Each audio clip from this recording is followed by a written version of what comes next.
Welcome to The Explainer. Today, we're diving into a really fascinating, kind of hidden controversy in the world of yoga. It's a debate that pits thousands and thousands of modern teachers against a small, ancient lineage, and it all boils down to a simple question of color. All right, let's just get straight to it. If you've ever set foot in a yoga class, you've probably heard that the root chakra is red. But what if that's not the whole story? What if ancient texts, and more importantly, direct experience, tell us something completely different?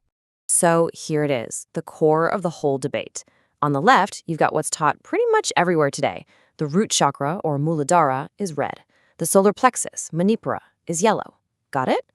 But then on the right, you've got this minority view from some really old texts that just flips them completely. And look, this isn't just some tiny detail. It's a fundamental difference in how we understand our own energy centers. So you have to be wondering, how did this counter-narrative even come up? Well, this whole exploration starts with one person's direct, absolutely undeniable experience, a vision that challenged everything he had ever been taught.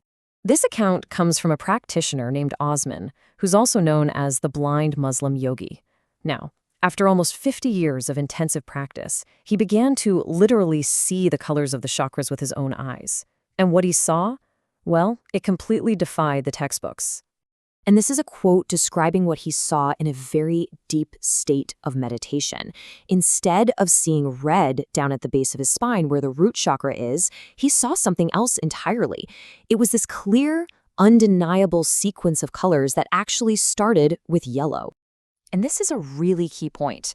It wasn't just a simple color swap. No, his experience suggested a progression of energy. Yellow was the foundational color. It's where things started. Then it deepened into this golden color, and only after that did it culminate in red, as the energy got more intense. This suggests a living, dynamic system, not just a static color chart. Okay, so what do you do when your own personal vision directly contradicts what almost everybody else teaches? Well, for Osman, it kicked off a hunt for answers, to see if anyone else out there had seen the same thing. And let's see what he found. It turns out, his experience was not an isolated event at all. It was actually backed up by minority schools of thought, by alternative translations of the ancient Upanishads, and, maybe most importantly, by other respected teachers who were quietly teaching the exact same thing, like this teacher named Shrim. This teacher, Shrim, was a huge discovery. He's known for his deep knowledge of yogic sciences.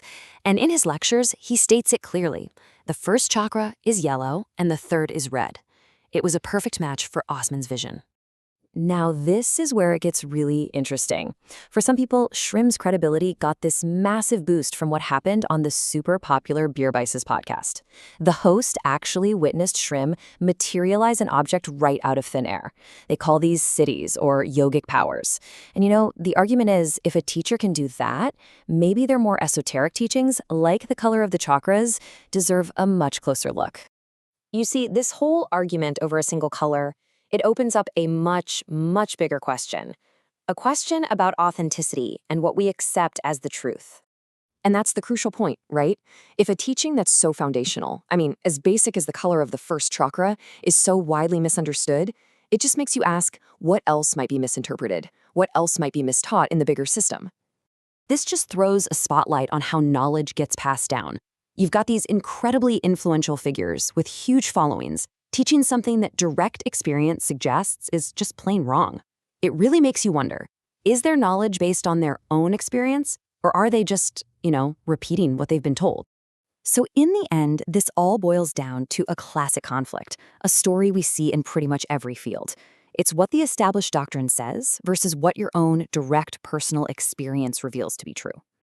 So the big takeaway from all this isn't necessarily to convince you that the root chakra is yellow. It's more of a call to action, a call to have an open, critical mind, to question what you're taught, and to value your own direct experience just as much as you value the ancient texts. And that really leaves us with a question for our own lives, doesn't it? In any area of knowledge, from science to spirituality, who do you trust as a source? And maybe more importantly, how do you verify that what they're telling you is actually true?